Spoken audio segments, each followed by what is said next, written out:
الرحلة إلى السنغال هي ثم ما ننساهاش حياتي كامل، لأنه حققت فيها الحلم تاعي. والطريقة كذلك اللي كانت طريقة صعبة بعد ما توجهت إلى السنغال روطار. رحت ثم روطار، لحقت في ليلة الكومبيتيسيون وين كانت عندي الحظ أني ما شاركتش في أول في القرعة، طيحتني في التروازيام جورة الكومبيتيسيون. رحت لها درجة درجة، بوكسيت المنازلة الأولى ضد ملاكم من أنغولا، تفوقت عليه بالنقاط، بفارق كبير في النقاط. المنازله الثانيه في ضد جزر الموريس، المعروفين جزر الموريس بالملاكمه. وقفته في الجوله الثالثه في الضربه القاضيه. والمنازله النصف النهائي هي ضد المصنف الاول في افريقيا، اللي كانت هي مفتاح العبور الى الاولمبياد، وين حطيت تسمى كامل واش عندي. تفوقت عليه في الجولتين الاولى والثانيه. والجوله الثالثه وين لعب لي زعما على الفيزيك، كان هو صحيح عليا، وكان المهم تما جيريت التروازيام روند وين وربحتو. تما كنت بوكسيت لا فينال سون بريسيون، بوكسيتها هكاك تما بور لو بليزير وبور زعما الكلاسمون، باسكو ندي 400 بوان في الكلاسمون مونديال من بعدا. ربحتو تما ربحتو تقدر تقول بالاداء والنتيجه.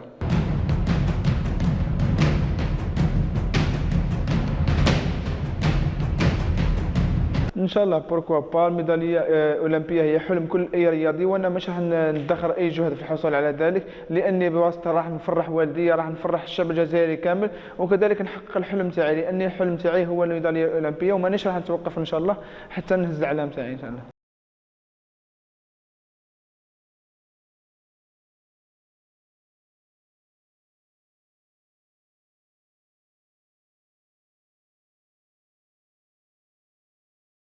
الابيض المتوسط هي ما هي تما تيتر كبير تاني، وصافي بليزير تما راح يديروها في الجزائر، وعندها نكهه خاصه كتكون في الجزائر هنا ومدينه الباهيه وهران. تما راح تكون عندها نكهه خاصه. ان شاء الله نتوجهوا بالميداليه الذهبيه، ونهديو الجزائر الميداليه، ونهديو نفرحوا الجزائريين وكذلك الانتوراج تاعي المدربين تاعي، ونحقق الحلم تاعي ثاني كذلك.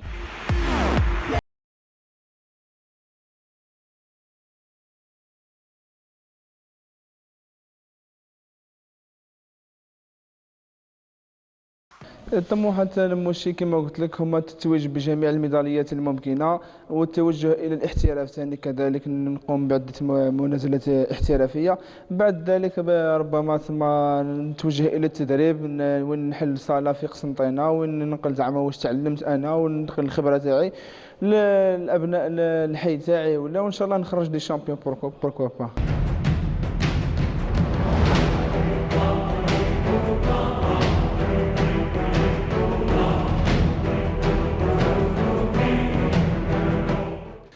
ممكن كلمة أخيرة نقول لهم لجميع الرياضيين، تسمى عليكم بالخدمة، وتسمى واحد ما يفقد الأمل زعما ويقول المسؤولين ما داروا ليش ولا المسؤولين ما داروا ليش. صح تسمى لازم المسؤولين يعاونونا، ولكن كذلك لازم تكون العزيمة، ولازم تكون الإرادة، ولازم نخدموا، ولازم تسمى شوية من عندهم وبزاف من عندنا حنا، باش الواحد رياليزي البي تاعو، وما نقولوش الحاجة بعيدة، ولا زعما ما نقدروش نوصلوا تسمى النيفو تاع لي زوروبيان، ولا باسكو الخدمة كلشي بالخدمة، هما فاتونا بالخدمة والانضباط، حنا تما نقدروا ننضبطوا ونوصلوا ان شاء الله نهزوا علم الجزائر في جميع المحافل الدوليه.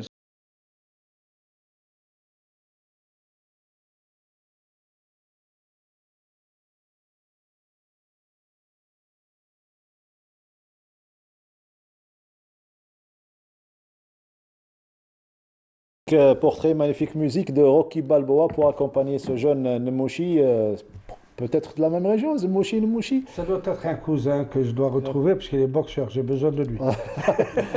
La fédération de badminton. C'est une Voilà. bonne nouvelle pour la boxe, hein, d'avoir un nouveau boxeur donc, Et un potentiel, qualifié, un potentiel. La boxe a toujours ramené de bons résultats. Première médaille olympique, c'est un boxeur. Donc je pense que c'est pas étonnant que la boxe continue toujours Voilà, à briller, à donner briller, satisfaction voilà, au donc, sport algérien. Les meilleures pages du sport algérien avec l'athlétisme et le judo, c'est la boxe qu'il a écrite, donc avec de belles médailles d'or, de belles médailles d'argent et de bronze. Vient de nous rejoindre notre ami Sid Ahmed Bouraïb. Pour lui, c'est une première d'être sur le plateau de 52 chrono. C'est un plaisir de le recevoir. Sid Ahmed, bonsoir.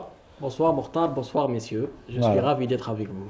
Voilà, vous avez rejoint il y a plus d'une année la Une rédaction année et demie maintenant. Une année et demie. Et donc, racontez-nous un petit peu votre amour pour le journalisme et le sport. Alors, j'ai fait tout d'abord, j'ai fait des études en communication. Très bien. Et j'adore le sport et pour moi, c'est l'essentiel. Et vous avez pratiqué un petit peu de sport. J'ai fait un peu de natation quand j'étais jeune. Voilà, donc on aura un nageur et... Ben, au même titre que quand on parlait des jeunes, il faut leur donner un peu de moyens pour faire des résultats sportifs. Je pense que pour lui, donc on connaît maintenant depuis 1 an et demi. Moi, j'admire ce qu'il fait. C'est quelqu'un Il a fait des progrès. c'est quelqu'un de très sérieux, qui s'intéresse, qui écoute, qui respecte. Et ça lui sert beaucoup. C'est les qualités primaires. Absolument. Monsieur Zmouchi, vous êtes habitué en communication et surtout dans le management surtout. Écoutez, j'ai discuté avec ce gentleman quelques minutes et j'ai senti beaucoup de motivation. Et déjà, je pense qu'il a pu gagner de chez vous déjà un peu de professionnalisme parce qu'il vous écoute beaucoup et il montre beaucoup de respect. Ça, c'est très important quand on vient apprendre et qu'on respecte nos aïeux qui sont en train de nous donner, je dis bien gratuitement, parce qu'ils peuvent vous charger. Pas pour le moment, c'est gratuit. Donc vraiment, c'est un bon asset pour vous et pour la relève surtout, parce que je pense que vous avez déjà pensé à la relève. C'est extraordinaire parce que c'est ce qui nous manque en Algérie, dans tous les domaines. Surtout dans l'omnisport. Et dans l'omnisport, des spécialistes, des polyvalents. Absolument. On a des gens qui sont brillants, mais qui ne laissent pas derrière eux leur connaissance, leur contact, leur touch. Et là, je vous remercie pour lui donner cette occasion, à partir de votre expérience, de reprendre un jeu. Non, je parle des deux. Donc, les deux. Et c'est marquant, je me souviens de la première fois où j'ai fait le basket à la Chaîne 3, c'était M. Hani qui m'avait légué son carnet d'adresse. Voilà. Maintenant, ce bonhomme, il a de la chance, il a deux. Donc vous avez M. Hani, lui il a M. Hani et M. Hamani, donc il doit être brillant. Nous on est jaloux de cette émission, donc on aimerait bien que les gens qui viennent après nous prennent ce flambeau et que quand je serai derrière mon écran, ne pouvant plus venir ici, je serai content de le regarder et de me dire on a laissé quelque chose. C'est la réussite totale. Bon courage. Merci, je voudrais dire que c'est un honneur d'entendre ça de la part de M. Henni et même de M. Zmouchi, malgré qu'on s'est rencontrés il y a quelques minutes seulement. Et donc ça encourage. Oui, bien sûr. Oui. Voilà, votre décor est bien planté. On va revenir avec vous. Les gens ont l'habitude d'entendre votre voix au niveau des brèves internationales, notamment les brèves du CIO. Et cette fois-ci, vous serez sur le plateau pour commenter ce qui s'est passé ce week-end, surtout sur le plan international. Mais avant cela, on a un sujet concernant la formation des éducateurs à l'école de sport de Constantine. Ismaël Belkaidia nous a fait un reportage et donc reportage, on se retrouve juste après. L'Institut de la formation supérieure des cadres de la jeunesse et sport de Constantine prodigue un enseignement spécifique, notamment pour encadrer les sportifs. Ces étudiants d'un genre particulier suivent un enseignement théorique et pratique dans un cadre approprié. Parmi eux, 3 Maliens suivent une formation qui leur servira dans leur carrière professionnelle une fois rentrés au pays. La formation d'ici, c'est la meilleure, je dirais. On a des bons profs qui nous enseignent ce qu'ils peuvent vraiment. Et vraiment, on a appris beaucoup de choses, je dirais. Et à plus des théories, il y a des pratiques aussi. Et ça nous permet aussi de le sentir dans nos corps, les entraînements qu'on doit apprendre aux enfants. Exactement. On a les bons profs ici, ainsi qu'au Mali. Donc, ici, on travaille plus les pratiques par rapport au Mali un peu. La relation avec nos amis algériens, tout d'abord, nous sommes tous des Africains. Donc, je pense bien qu'il est très normal que la relation entre nous et nos collègues algériens soit une relation d'amitié, de fraternité. Donc, concernant cela, je pense bien que tout se passe bien. L'Institut constantinois accueille en majorité d'anciens athlètes de différentes spécialités qui viennent se perfectionner sur le plan théorique pour ensuite les mettre en pratique à la faveur d'un cursus bien étudié. السنة الثانية الحجم الساعي السنوي 800 ساعة، السنة الثالثة 840 ساعة، وفي السنة الرابعة فيها تربصات تطبيقية والمدة الزمنية طول يعني تكون بالتقريب 900 ساعة. On est déjà des athlètes. وجينا باه المشوار تاعنا الرياضي باه نديو لي زانفورماسيون ليكسبيريونس من لي بروف تاعنا باه نكملوا بها مشوارنا المهني. كنا في فرق رياضية تاعنا وين طبقنا ولعبنا كرة القدم. جينا المعهد هذا وانضمينا وين قدرنا نستفادوا بزاف من لي بروف هنا مع الحصص التطبيقية والحصص النظرية. Une formation sportive spécifique pour des étudiants qui deviendront ensuite des animateurs sportifs. Ordinani, un mot sur cette formation en présence de nos amis maliens. Écoutez, donc c'est une formation qui dure depuis des années, donc que ce soit à Constantine, au crêpes d'Ayon Turk ou bien au crêpes de Ain Benyen. Moi, j'ai été formateur, donc j'ai été formateur au niveau du crêpes d'Ayon Turk. Maintenant, c'est avec fierté que je vois certains entraîneurs qui ont été mes élèves. C'est une grande fierté. Maintenant, les données ont changé. On forme des animateurs sportifs. C'est une bonne chose. Mais ces animateurs sont mal utilisés.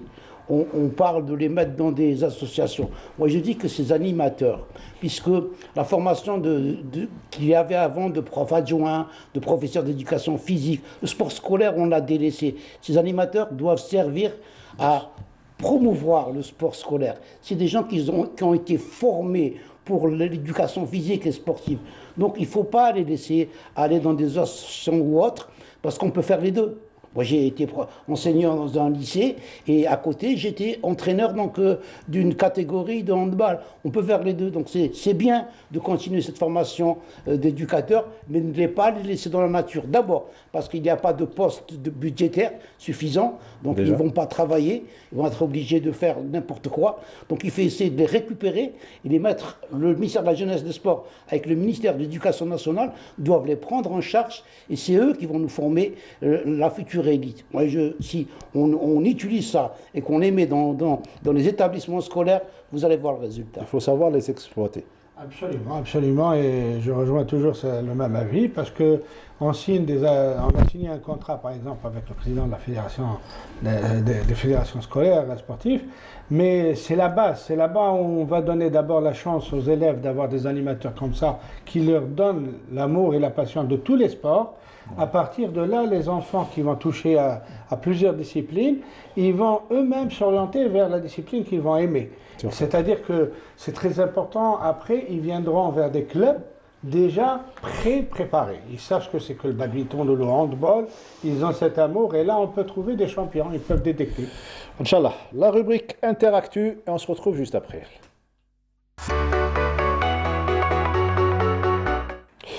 Voilà la rubrique Interactu, les brèves internationales. Et on commence, Sid Ahmed, par les organisateurs, par les Jeux Olympiques de Tokyo, l'organisation et les organisateurs qui ont participé à la 137e session du Comité international olympique des Jeux placés sous le signe de la sécurité. En effet, Mokhtar, le comité d'organisation de Tokyo 2020 qui a profité de l'occasion pour assurer qu'il offrirait des Jeux olympiques et paralympiques privilégiant la sécurité en ces temps de pandémie. La présidente de Tokyo 2020 a aussi annoncé que le relais de la flamme olympique débuterait le 25 mars prochain et que 18 épreuves tests sont prévues en avril. Une autre question épineuse qui est la décision de permettre ou pas aux spectateurs étrangers de se rendre au Japon sera elle aussi prise à la fin du mois. Il faut aussi rappeler que Thomas Bach a fait déjà annoncer que la vaccination ne sera pas obligatoire pour les athlètes qui disputeront les épreuves. Très bien, on saura fin mars, vous venez de le dire, si il y aura des spectateurs étrangers présents dans cette édition. Pas de spectateurs à la cérémonie de départ du relais de la flamme, ça sera le 25 mars, ça c'est une autre information. Du tennis à présent, cette semaine avec le Géorgien Basilashvili qui remporte le tournoi de Doha. Exact, Mokhtar. Nicolas Basilashvili qui a remporté le tournoi ATP 250 points de Doha. Basilashvili qui était opposé à l'Espagnol Roberto Bautista Agut l'emporte par 2-7, 7-6, 6-2. La route pour la finale n'a pas été facile pour Basilashvili. Il a notamment rencontré Roger Federer en quart de finale. Il s'en est sorti mais a quand même dû sauver une balle de match face à la légende suisse. Et Roger Federer qui envisage de décrocher le titre olympique, seul titre qui lui manque. Il a déjà réussi à décrocher le titre en duo. mais en individuel, il n'a jamais gagné le titre olympique. Chez les dames, victoire de l'Espagnol Muguruza au tournoi de Dubaï. Garbine Muguruza qui a remporté le 8e titre de sa carrière au tournoi WTA 1000 points de Dubaï. Elle était opposée en finale à la Tchèque Barbora Krejcikova, score en 2-7, 7-6, 6-4. Le premier set n'a pas été facile pour Muguruza qui a eu besoin d'en venir au tie-break pour l'emporter en sauvant au passage une balle de 7, mais qui s'est vite mise à l'abri au début du second set en prenant le service de son adversaire. 8e titre donc pour Muguruza et le premier depuis avril 2019. Et le tennis est l'une des premières disciplines à avoir repris la compétition et l'entraînement durant cette pandémie et durant cette crise sanitaire. De la Formule 1 avec Ferrari qui a dévoilé son bolide pour la saison 2020-2021. En effet, ce bolide dénommé SF21 est vêtu de la couleur rouge qui est la couleur historique de Ferrari. Une petite nouveauté cette année, c'est une petite couleur verte sur le capot qui est le résultat du logo du sponsor de l'écurie. On notera également un léger dégradé de rouge à l'arrière du véhicule, la SF21 qui sera pilotée cette saison par le monégasque Charles Leclerc et l'Espagnol Carlos Sainz. Très belles images de la nouvelle Ferrari. En matière de marketing, M. Zemmouri, je pense que sont les meilleurs. Hein? Oui, ils sont les meilleurs. Et le mot Ferrari parle de lui-même. C'est-à-dire on n'a même pas besoin. C'est une marque déjà. C'est une marque. Et on termine avec le sport roi, le football et la 25e journée de la Bundesliga. Généralement, Nordinani n'est pas d'accord d'avoir le foot dans notre émission, mais c'est le foot comme sport. Il a raison, moi je suis avec lui. Et le Borussia... Il y en a assez pour rien. Voilà. Mais quand on a des images venant du championnat allemand, c'est autre chose par rapport au nôtre. Et on termine par le meilleur du championnat allemand, le Bayern Munich, vainqueur également face au Werder de Brême. Et un grand Lewandowski qui devient le deuxième meilleur buteur de l'histoire de la Bundesliga. Alors le Bayern qui aligne sa 18e victoire de la saison en aucun sport. Non, je n'explique pas le football, mais je dis que on a beaucoup d'émissions qui parlent de football. Foot, oui. On en a peu qui parlent des autres disciplines, donc autant gagner ce temps-là. On emporte le vent. Allez, le jingle Olympica, on se retrouve juste après.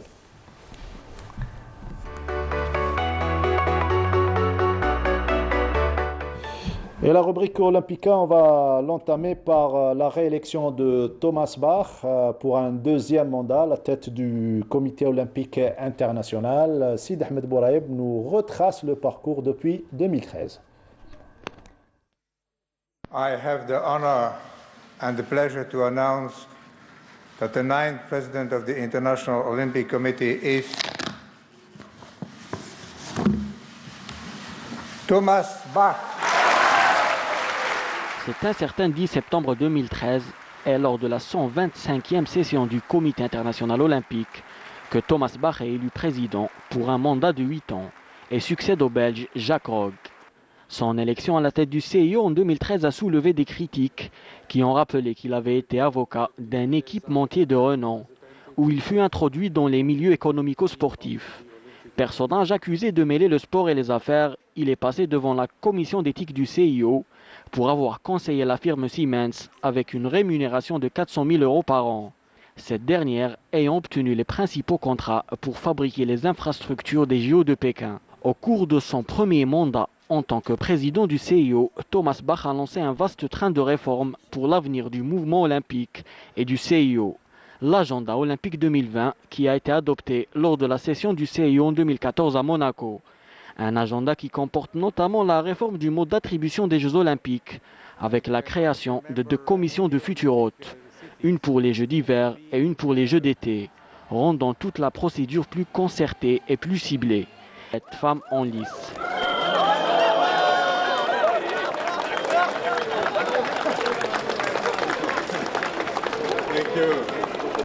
C'est sous sa présidence que la nouvelle maison olympique, l'un des bâtiments les plus durables au monde, est inauguré le 19 juin 2019 lors du 127e anniversaire du CIO. En 2019 également, il avait reçu le prix international de la paix à Athènes, Un prix qui est décerné aux personnes et aux groupes qui ont apporté une contribution exceptionnelle à la paix.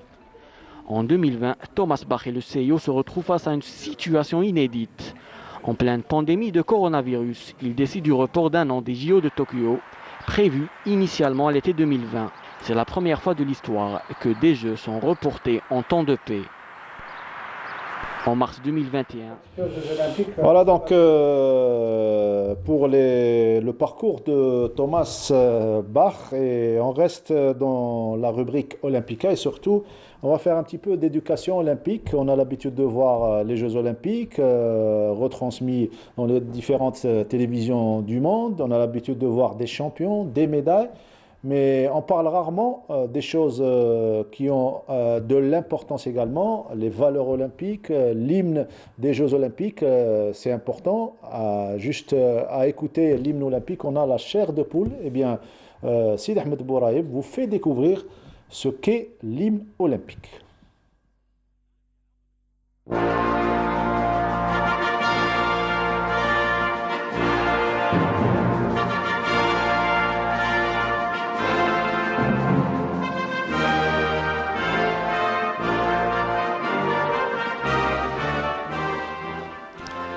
Vous l'avez sûrement déjà entendu, une pièce de musique somptueuse, l'hymne olympique, une histoire vieille de 125 ans. C'est toujours lors de la cérémonie d'ouverture que l'œuvre du compositeur grec Spyros Samaras et les paroles du poète Kostis Palamas résonnent face aux athlètes et au public du stade olympique. Il fut joué pour la toute première fois lors des premières Olympiades modernes d'Athènes, le 6 avril 1896, devant 80 000 spectateurs, 2 ans après la création du CIO par Pierre de Coubertin.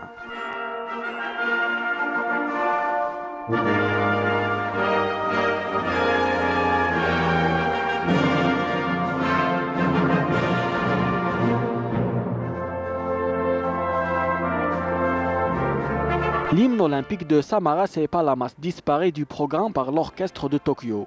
Les participants sont subjugués. Le prince Axel du Danemark, membre du CIO, propose alors que l'on revienne à ce chant au lieu de ce qui a été composé récemment et qui ne plaît pas à la majorité des membres. Cette proposition est adoptée à l'unanimité.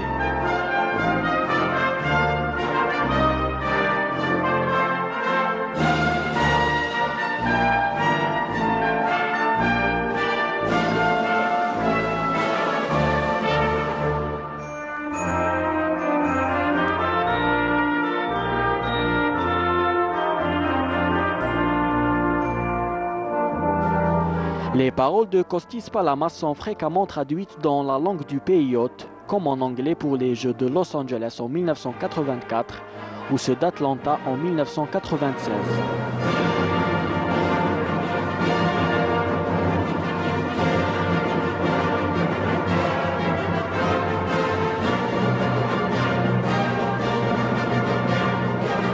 Mais les paroles originales en grec sont également chantées, comme à Montréal en 1976, à Calgary en 1988, à Sydney en 2000 et bien sûr à Athènes en 2004.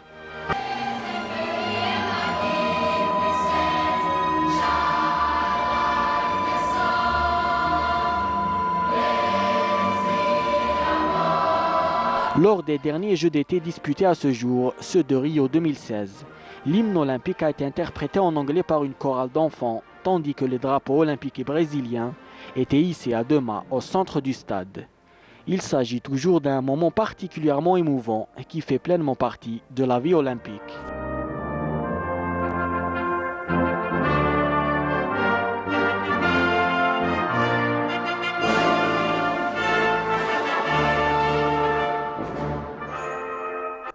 Voilà, là, M. Zmouchi, on est dans les Jeux. Hein. C'est bon, hein, en écoutant l'hymne olympique. Sincèrement, je me sens dans les Jeux déjà. L'hymne olympique, elle a une force, une composition musicale qui vous attire accompagnée d'émotions. Beaucoup d'émotions. Qu'il faut montrer aux jeunes d'aujourd'hui. Et l'universalité, il ne faut pas oublier, ça c'est l'universalité, c'est le rapprochement des peuples, de l'amour, du respect. Ça, on peut ressentir tout ça dans... Et oui, les valeurs, ça commence par ça. Et on essaiera de faire découvrir donc, tout ce qui accompagne l'hymne, savoir la torche olympique et les valeurs olympiques et surtout les feuilles d'olivier, les anneaux olympiques. Sincèrement, c'est une séance. C'est le décor olympique. C'est le décor, mais surtout à travers votre émission, c'est une séance d'éducation très très très intéressante pour les enfants, pour les gens qui voient.